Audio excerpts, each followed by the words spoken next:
the government's preparation for H1N1.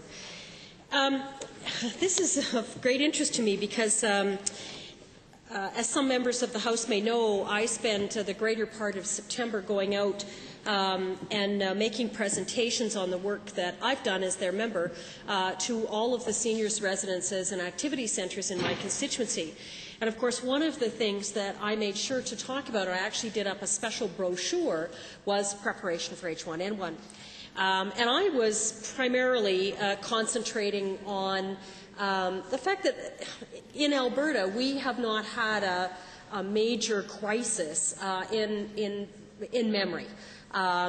Where people might be ill and in their homes and others couldn't reach them or couldn't reach them for a period of time. There could be some additional problems. The way I was explaining it was, you know, in Quebec they had the ice storm, in Ontario they had SARS. So there's places in Canada that are a little better prepared to deal with this on a sort of personal basis. And I was urging my seniors and indeed my constituents to take reasonable precautions. The whole thing about the hand washing and the use of the sanitizers, that sort of thing, but also to not panic, but do plan on how they could prepare their home, make sure they had food supplies and supplies for their pets, and that they had some additional things that may be helpful, masks and gloves and water and things like that in their home in case they were sick for a period of time and there was possibly a lag in others being able to come and assist them. So I was trying to get people to kind of use their common sense, not to panic, but to make arrangements so that they could be as comfortable as possible. I actually didn't talk at all about you know, whether they'd be first in line or last in line for an inoculation, for a vaccine, because I didn't know. So I actually didn't talk about that part. And I think, if I may offer my advice to members of the House as well, that please don't panic, but please do plan. And I think we'll all be a little farther ahead. The second thing I did was I phoned around to some of my contacts in the federal government and anybody else I could find that might have been working on pandemic planning, because I wasn't getting a sense from the government of what was going on. And I got to say here, folks, you guys are becoming so hypersensitive about security and any information leaking out that you're doing yourself a disservice in this area and in a number of other ones.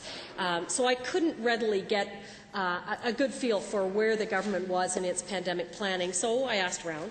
And the response I got was, well, they're doing not too badly. I mean, it's not a flat-out disaster, and I was glad to hear that. The two exceptions were that there were problems in the system because of the chaos created by the constant restructuring in the health system, and that was having some fallout. And the second area that I was advised to look for was surge capacity, and I would argue that that continues to be a critical area where I'm not getting a sense from the government that that is well under control. And when I use my common sense and look at, you know, the news reports, when I look at the number of code reds, I look at, you know, what people are saying in the media, I look at what people are saying that work in the hospitals, we don't have a lot of surge capacity. And I don't know how big our need for that surge capacity may be. I mean, at one point they were talking about 15% of the people that got H1N1 would die, when the average is more like 6%. So I don't have a sense of that, but I also don't have a really clear sense of where this government is on that surge capacity. I'm noticing that in this debate there's a reluctance from, and maybe there's a reason for that. Maybe government members are feeling a little defensive about what's been coming at them around this.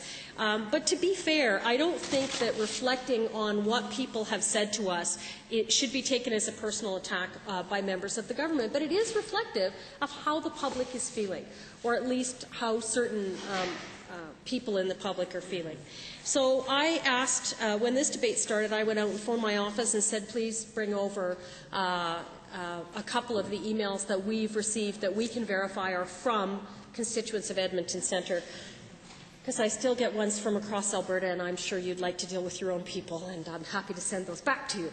But these are from Edmonton-Centre. And so one woman, and I will table these at the appropriate time tomorrow, Ann Campbell, notes that why were the at-risk people not handled on a priority basis? Well, my friends, that's a question that's been asked by an awful lot of people. The government made a choice to open it up and say, please be considerate. At-risk people should go to the front of the line, but we're not going to police it. It was a choice they made. People are interested in why that choice was made. And indeed, Anne is asking that question. She also asks, why is vaccine not being made available through the primary care networks, where many of those with chronic diseases are registered and attend? And I would add attend regularly. Why are the clinics that have been established understaffed? And how many dollars have been spent on pandemic planning? All of those, I think, are pretty reasonable questions and should be aired and asked, especially in a forum like this. I also have a question from Victoria Stevens. She says,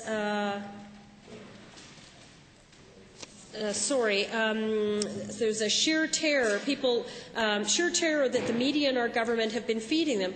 Yesterday, the clinics were shut down due to a shortage of the vaccine. This after the government assured Albertans that there would be enough for everyone. So there is confusion out there, and it would be helpful if the government could be more open in sharing some of that information for people, because I think they're genuinely seeking it. She also asks, why did the government change their minds? Why did the government decide that allowing the masses to take over is better than making sure our most vulnerable are taken care of? And why is the government pushing this vaccine so forcefully on all Canadians? I'm assuming she's asking why there's been such a campaign to get the uptake on H1N1, but then clearly she prefers that the people, and she names them pregnant women, children under 5, Aboriginal people, people with underlying severe health problems, should be in a priority lineup. And the other thing that I will say, just by way of hopeful statement, is one of the schools in my constituency was one of the ones that had an outbreak in the first round of H1N1. Absolutely devastating thing to happen to a school, as you can imagine. And they had to close the school. They had to admit that they had a child in the school that had tested positive.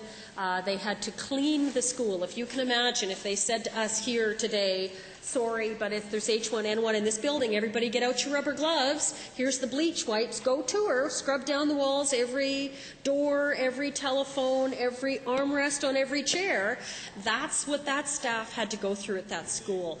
And they did it with great good humor. And here they are 6 months later, and they have had no further outbreaks in that school. But they went to an extraordinary length to be able to deal with it, and they really pulled together to do it.